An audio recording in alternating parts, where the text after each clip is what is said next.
People who are throwing life away call it my philosophy. That is why I pass it on to you, because it works so well for me. Helps me get away from strife. Hope you listen carefully. They say the truth will make you free, and that's the way I want to be. Cause brother, this is your life. Long as you're living, always remember, time is for spending, but there's an ending. While you are sleeping, life is a creeping. Wake up and taste it, foolish to waste it. Sample and savor all of life's flavor, as long as you're living. Long as you're living, always remember, folks who are lazy are playing crazy. Better keep moving, keep on improving. You won't be hurried after you're buried. Live every minute and put yourself in it, as long as you're living.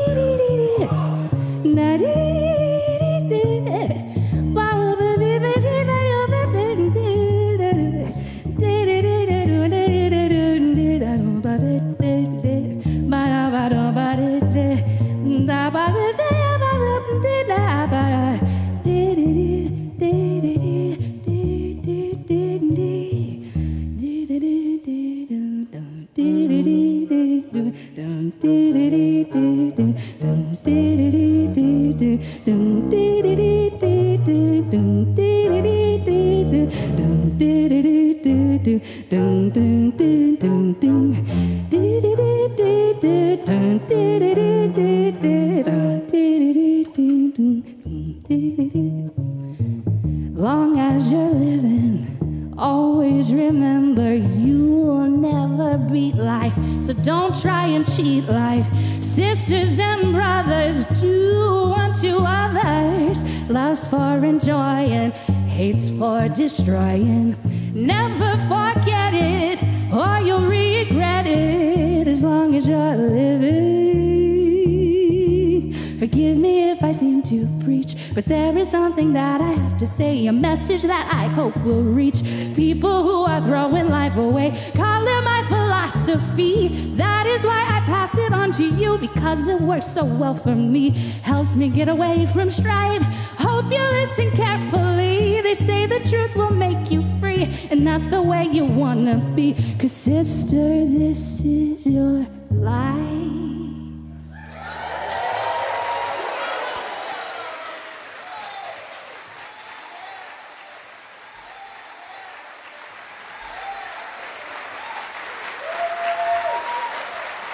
Throw them out, everybody.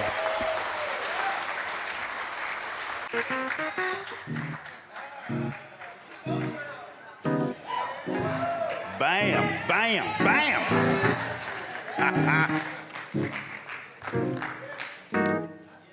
Wow, that's you dangerous little girl. Ella would walk down that aisle and just kiss you. Very gifted, amazing, and the bass is Jordan Hehl. Jordan.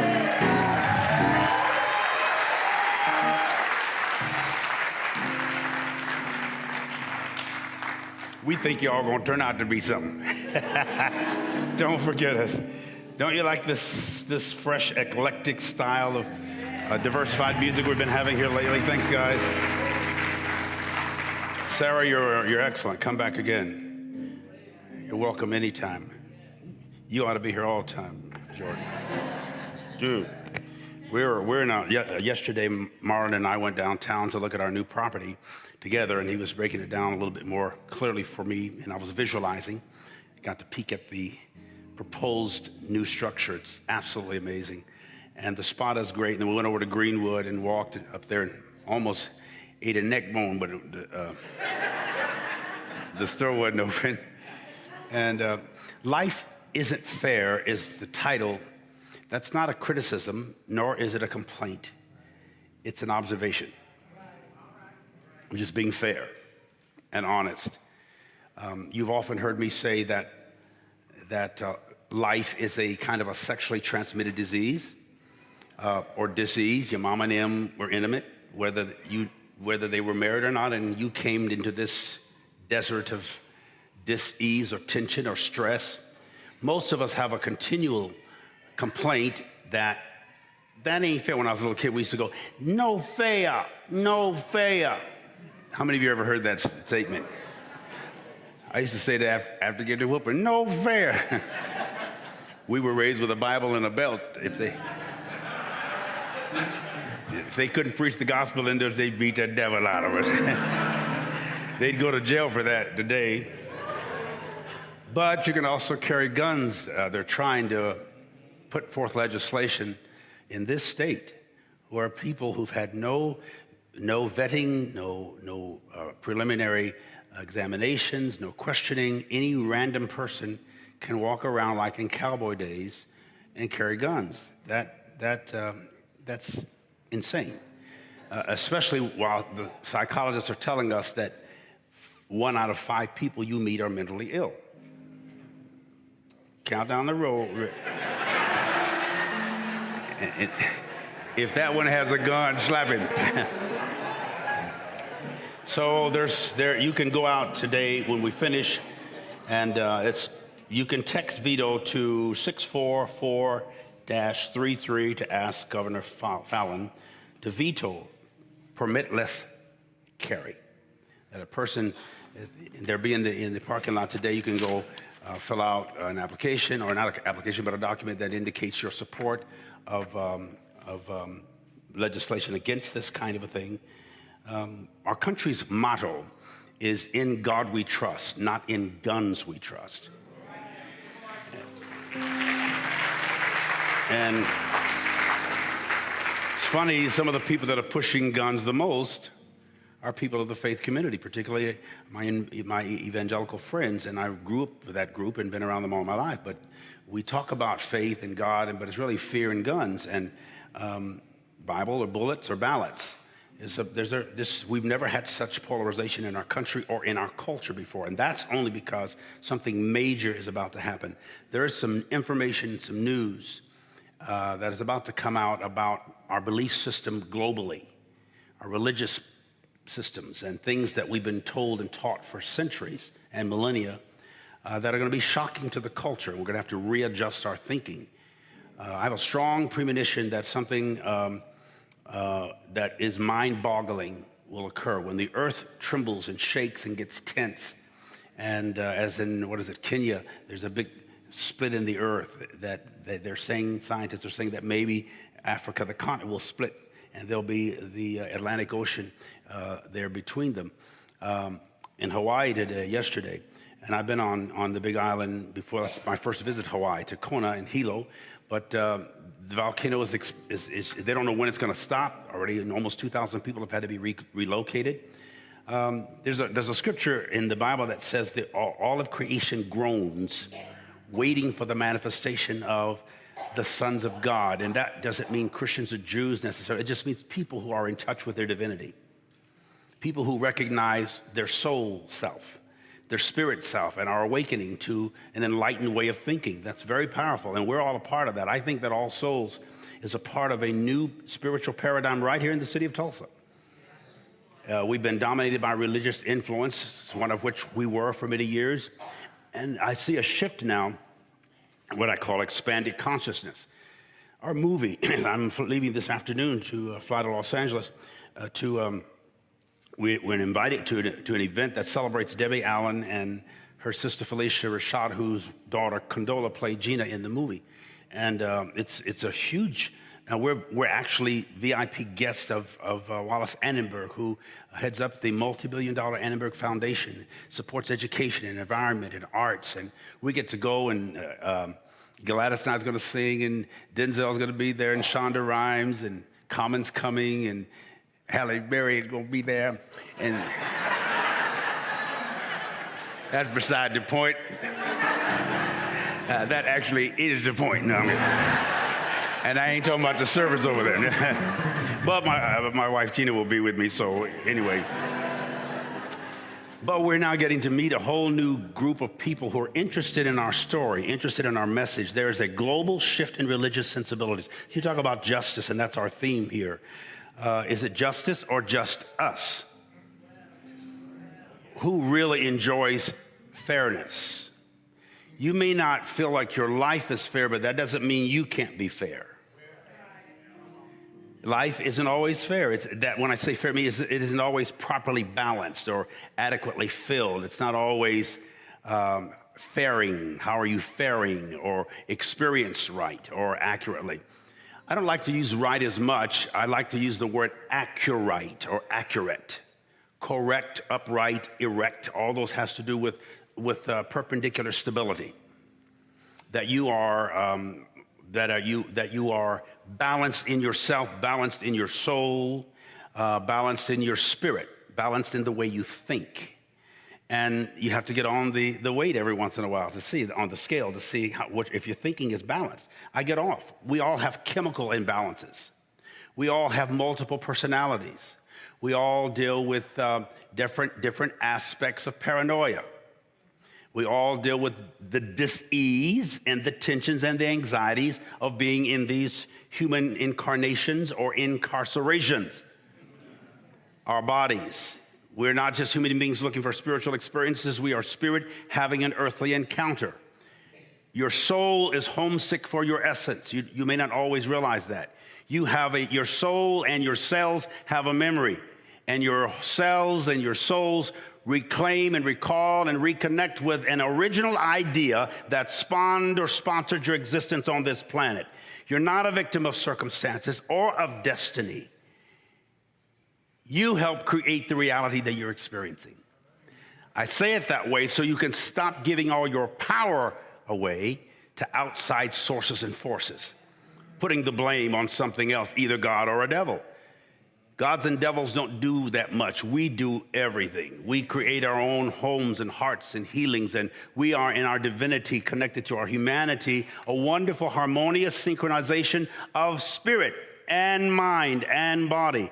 We really can work this out. It's taken me 6 decades to come to the conclusion, though some may think it's premature, that I have more power than I thought, and I'm not leaning on some other source that often fails me. We now are empowered and enabled and encumbered, if you will. It is incumbent upon us to make things better. Not just make a difference in the world, but to make the world different. Come Sunday is the movie, come Monday is the movement. A movement away from traded down old ideologies and suppositions that no longer work for us. I had to come to the conclusion there's stuff, baggage or luggage I've lugged along for 60-some years, and it was okay when I had it, but some of those bags I haven't even opened in a while. The storage business has become a multi-business, billion-dollar industry in the last 20 years. Because people store so much stuff. When you've had something in storage for 30 years and you paying monthly, that means you don't need it. Give it away or sell it. It's just there. You don't even know what all that stuff is. My sweet little mother is living with me now, and she keeps everything. I mean, if you go to the store and buy some chicken, she'll wash the little thing it comes in the dishwasher. She gets Meals on Wheels that she doesn't need, but she'll take the container. I got so much stuff. I said, Mom, you have to get, baby, please. Now I don't even just tell her, I just throw it away. It's just so much stuff. Now, I keep telling Mom, you're 88 and your 6 kids are all grown. You have grandkids. You're not trying to feed 6 kids anymore. In fact, I'm trying to feed you. Her father, my grandfather, was when he was old, he used to ask us for, he was in his 80s when he transitioned, but he would say, he came to me one day and he said, son, go down here. He handed me some money. He said, go down to the corner there and get me some suck candy. I said, excuse me? Go down the street there, son, and get me some suck candy. I said, what is suck candy? candy that you can suck. It made sense. I said, now, Grandpa, you don't need all that sugar. We don't want you eating all that sugar and all that stuff in your system. He said, I ain't eating it, I'm just sucking it. It's how you evaluate what you're doing, how you perceive it. And I started thinking, he's 80 something. Let him have he ain't gonna be here that long. You know, if it ain't killed him by now, it ain't gonna kill him. And I started giving him all the candy he wanted. And he was sucking it, big old dent. You could hear him sucking it a mile away. That was Grandpa's justice. That was fairness for him. That was not equal, but it was fair for Grandpa. Considering the circumstances of his life and where he was in life and at life, and he quietly died over here in Hillcrest. I kissed him the last time I told him I had to leave town. And he said, when I was on my way out, he leaned up and said, give him all my best. And I knew then that was a little sign. And I was actually preaching in a prison way out in California when I got the call that Grandpa had transitioned. I was so glad I gave him that last piece of suck candy. He didn't want much more. The word fair means basically, it comes from an old English word, fair, but it means pleasing or attractive or beautiful. If I ask you what pleasures you, what pleases you, what's attractive to you, what comforts you the most, what would that be? Fairness might be that. I'm not talking about specifics, but in general, it's better to be that, because the opposite of fair, in my opinion, would be foul. Something that's bitter, doesn't taste or smell fresh. Sometimes, right at this stage in my life, it's traditional religion. It doesn't seem fair. Even a God who only sends a few perfect Christians to heaven and all the billions of people to hell and leaves them there forever. I've wrestled with that most of my life, and I still feel like it's important for me to say maybe we got confused on what God really is, and how can a God whose mercy endures forever, if you believe that, also have hell and torment? That's not just punishment, that's hatred. Are we dealing with a monster that is so angry and jealous and vengeful that you're scared of him? That's what I think creates a massive psychosis on this planet. People are afraid of this ubiquitous, invisible, all-knowing, all-powerful entity that has an opinion about you. Be all right if that God was that way and didn't think about me, but if he has an opinion, a judgmental opinion of me, and that he can not only kill me, but torture me infinitely. I could understand hell if it was remedial or punitive or purgative or corrective in some, but just to let people, billions of people, burn forever is ludicrous. How do we get to the place as a culture that we accepted that image? That has us in very serious trouble as a species. Because most of the major faiths have this idea of a God who has a place to cast away most. And even us in a very strict holiness background, we were always afraid, and we heard this from y'all remember these terms that we grew up with. Don't let him catch you with your work undone. Well, your work wasn't never done. I remember the first time I went to the theater. It was called the Bay Theater in San Diego, and it took a quarter to get in. I didn't have a quarter, but my brother did, and my brother can find a way to cheat. If it's a way to break a law, he gonna break it. How he got me in, I do not know. Not only did he get me in, he somehow got behind the glass counter and stole some sugar babies and sugar daddies and candy. My brother, he's a serial. He's at the house too. It's like my brother was anointed to steal and anointed to lie and appointed to get me in trouble. But we were in there, and I remember thinking the whole time, Jesus is coming back while I'm here. I was trembling. My parents didn't know it, but I knew God knew we were in a theater. We weren't supposed to go to theaters. We weren't supposed to go to football games or baseball games or play sports or even play marbles, because the Bible said marvel not. So some of you are looking like, are you kidding me? No, I'm not. This is the way we live. So we grew up around this, and we didn't know what justice were. They said, well, God's a just God. He will not wink at sin. He's got to have it. So he's got to have his son tormented, Mel Gibson style. We needed that to protect us.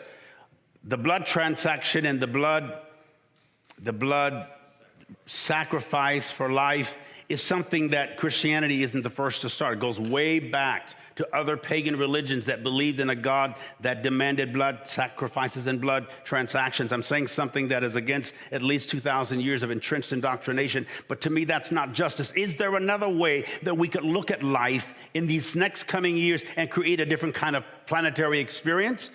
We are a generation who can do it because our kids are not interested. They're not buying it. We grew up around Sunday school. Everybody went to Sunday school. Everybody went to church. Baptists, we all went to church on Sundays. Our parents and grandparents and godparents. It was just so common. We're dealing with a generation that looks at that apple. They're eating the tree of knowledge of good and evil. They know something that we don't know. I done ate that one too, I guess, because I've got this. I got the Apple phone, the iPad, this thing, and I'm looking into the iCloud. All of us are into the mist. They're calling these smartphones and smart homes and smart TVs, and they need to make some dumb ones for people like us. They got like me. They got all this smart stuff. I said, I don't know how to. Why do they call it smart? This world is filled with knowledge, and when I said earlier that some information is about to occur on the planet in this age of the information highway, when people in seconds. You can mention somebody's name. I don't know how to do it, but my daughter does, and Julian does, and all these kids know how to just find out. You can go up in a satellite, and somebody right now, you can take your cell phone out and look at your house or my house if you know where the address is. There are people watching us live in other countries. Every time we go on live, India, Africa, Asia, all around the world, we get emails, and they're telling me that this movie come Sunday is tracking most popular in Brazil and Spanish-speaking countries that lean toward Roman Catholicism, because the Pope recently said there was no hell. The Pope said it, and he's in the Vatican. They call him the Pope, and they call me the poop because I said it. I said it way ahead of the Pope without my robes on and all. But there is a global shift in religious sensibilities, and when you talk about justice and fairness, we're creating that. But as long as you have an image in your mind that your God is angry enough, vengeful enough, judgmental enough to torture billions of people infinitely. I know I've preached it under the anointing. I preached it after fasting and praying. I preached it and seen the altars packed in this country and around the world. And I did it with sincerity. But deep down in my soul, I knew that was inaccurate. I knew I had more faith in fear than in God. I felt awkward and injurious. And that I was giving half-truths or inaccurate stories. I knew it in my cells. I knew it in my soul, but I couldn't stop then. I got to a place where I just couldn't continue about 15 years ago. And I feel like this is the reason I'm still alive, because you all don't know that right in the middle of this shift that we went through with our life, just before you all sent us an offering, right after I just mentioned this, the last week of our major Azusa, I learned that week that I had cancer. And it was serious enough for the doctor to call me at home. And people were saying, Bishop Pearson is leading millions of people to hell. And I said, after I hung the phone up from talking to the doctor, if I am, I welcome death. If this is your way of killing me, God, because I'm that off, I accept the death, because I wouldn't want to cause one person to go to hell. I'd rather die the most premature, painful, violent death than to lead one. I've said that for years and years, so I thought maybe that was going to be. I was 50 years old. My grandmother died at 53 with cancer. We've always had that in mind. I said, I'll probably be gone in 3 years. I went through some hell, some hurt. And then I said, if this is not going to kill me. If you let me live, God, then this cancer has come to teach me. In fact, I'm not going to call it cancer anymore. I'm going to call it my teacher. I spoke to the thing. I said, listen, I don't know why you came. I ain't sure. Because I've been very successful with praying for people who had cancer. I had a vendetta, a personal vendetta. I was 10 years old when my grandmother died. And I had a personal vendetta with cancer. And when I'd pray for people that had cancer, I had more success with that particular helping faith come alive with people around the world. I was known for that. Laying hands on people, anointing them with oil. Now it has invaded me. I'm insulted. I'm startled. I'm humiliated. My spiritual ego is deflated. But I said, listen, I don't know why you came here, but I'm not going to let you be my enemy. I'm going to give you a name, and I'm going to call you teacher. And you need to teach me humility or patience or graciousness or compassion. Whatever you need to teach me, teach it. I'll be a good student. Teach quickly and get the hell out. Go on down the road. I did. And I learned a lot. I ended up here. I get to be invited tonight where I'm going. I've met all these new people. I remember Michael J. Fox flew down here. He spent 2 days with me. And I said, where did you come from, Michael? You could have sent somebody. He said, I wanted to see you personally. I said, why? He said, I read your story. I sat in my garage in Connecticut, and I listened to the This American Life interview. And I said, well, let me just tell you, I have always loved you. My favorite movie that you've done, that I've seen of you, is Doc Holliday. And he said, so many people have told me that, but he said, I barely remember it. He said, at that time, I just got married. My wife was pregnant. I was making more money. My career was bursting wide open. And that's when I got Parkinson's disease. So I didn't get to enjoy it. He said, I learned I had Parkinson's. He said, I didn't ask for Parkinson's disease. I didn't volunteer for that. It came to me. I didn't want Parkinson's. Parkinson's wanted me. He said, but you, Bishop, you walked away from everything you had. You gave up everything. You had courage, and I let him talk. When he finished, I said, with all due respect, sir, I didn't walk away from what I had. I didn't know what I was walking away from. I only knew what I was interested in, what I was walking to. I wasn't paying attention to what I was walking away from. I didn't really realize I was. By the time I did, I looked back, and what I used to have and do and be was way behind me. It was a calling, it was a coding, it was a summons. I didn't just do it because I had courage. And I know people are very kind. They say, you had so much courage. No, I had a calling. I had this nug in my soul, in my spirit. I couldn't resist it. I didn't really realize that I was walking away from so much. I didn't think that was all. I thought what I had was following me. That was back when I was a leader. But I'm not making it. Everything that happened was supposed to happen exactly the way it happened. I'm 65 years old, and I really believe that all things do work in some orchestrated concert to create the music that we make in the earth. We're all a part of a symposium. We're all a part of a symphony. Agreement is the Greek word symphoneo. It doesn't mean to sound the same. It doesn't even mean to sound alike. It just means to sound together. And that's what we're doing. That's the new music. Sunday is a bright day. Monday comes from Moon Day. It's the moon. It's the night light. Everybody likes to get together on Sunday. It's bright, and we play and interact and eat. But on Monday, we got to go back to work, get back in the saddle. The light is not always as clear on Moon Day. Moon is the night light. Don't expect to see as clearly when the moon is out. You're not supposed to. So don't freak out when you don't have specificity. Enjoy the moon. Sun comes back in the morning.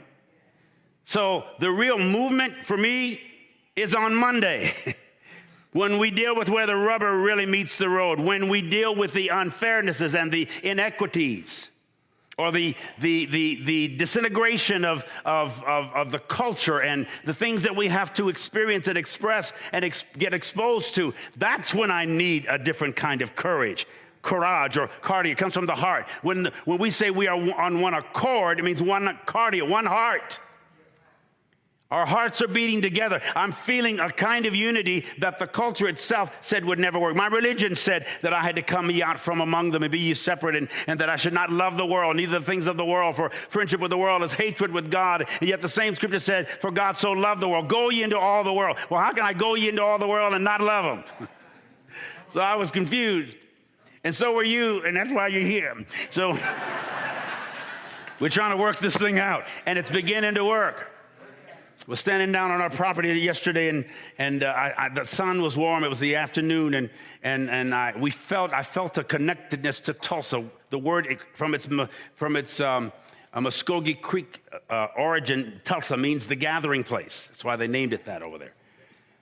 This is a gathering place. I think we're going to be part of the invitation for people to return to the city or to come and gather with a different. Folks said, why didn't I stay in Chicago? Why don't I move to New York? Why don't I go to LA? I came back to Tulsa. Tumbleweed, Tulsa. No. I love this place.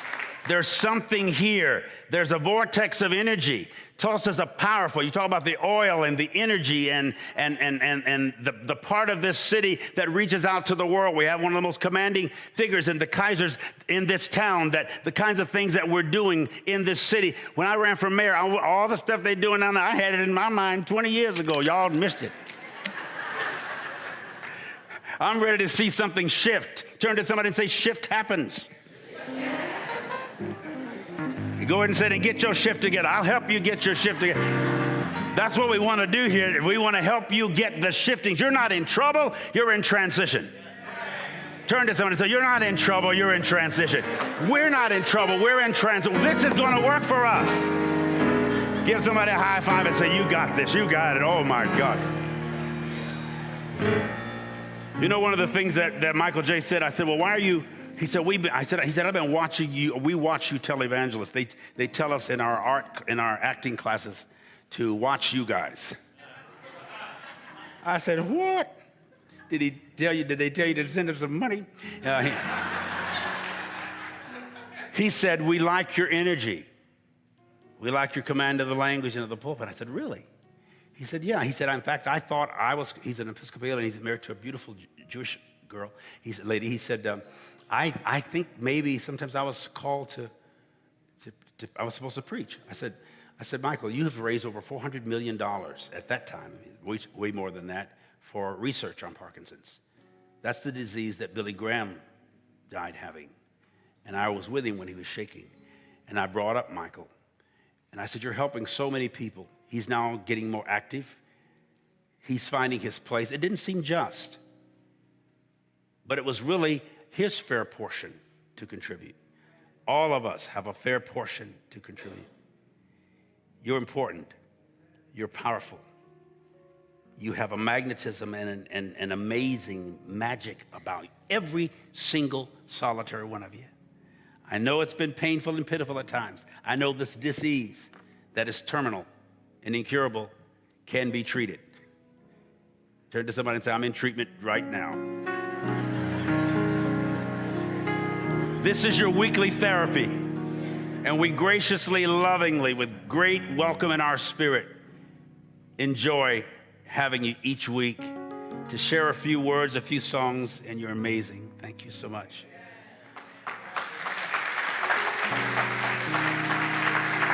David, you're amazing.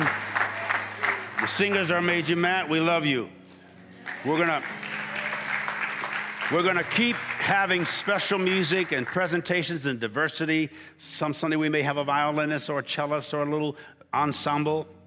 We might have dancers, clothed dancers coming in here. We might have saxophones, and we've had them, and trombones, and we're gonna have fun. I told somebody yesterday, this is now I've been through some hell, but it's starting to get fun. I'm starting to really like it. And I think it likes me. I love you. You're blessed. The best is yet to come. Give somebody a high five one more time and say, we got this. I know you do. All right. Bless you.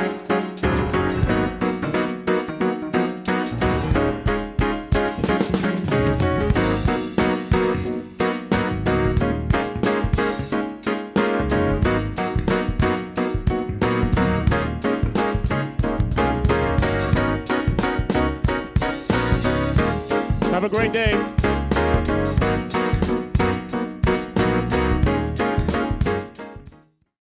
Hey, we're so happy you're visiting with us online today.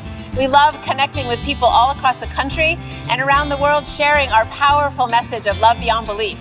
There's something new happening here. You can now join All Souls as a virtual member. Our virtual membership is designed for friends who live outside of Tulsa, Oklahoma, and who want to engage with All Souls in a meaningful way.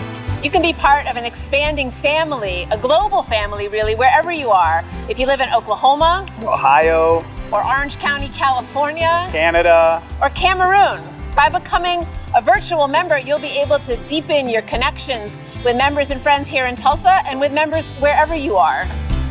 Each week, you'll receive special All Souls content tailored for you, our virtual members. Virtual members have access to pastoral care, to personal prayers, and also receive invitations to exclusive web events. You can learn more, and if you're ready, you can become a virtual member today by visiting allsoulschurch.org/virtual membership. We're grateful our ministries are having a positive impact on your life, and we want to share the good news of love beyond belief with more and more people. So no matter what, we need your support to keep this ministry growing and thriving, so please consider making a gift today. You can do so by texting Love BB for Love Beyond Belief to 73256 or simply visit our website.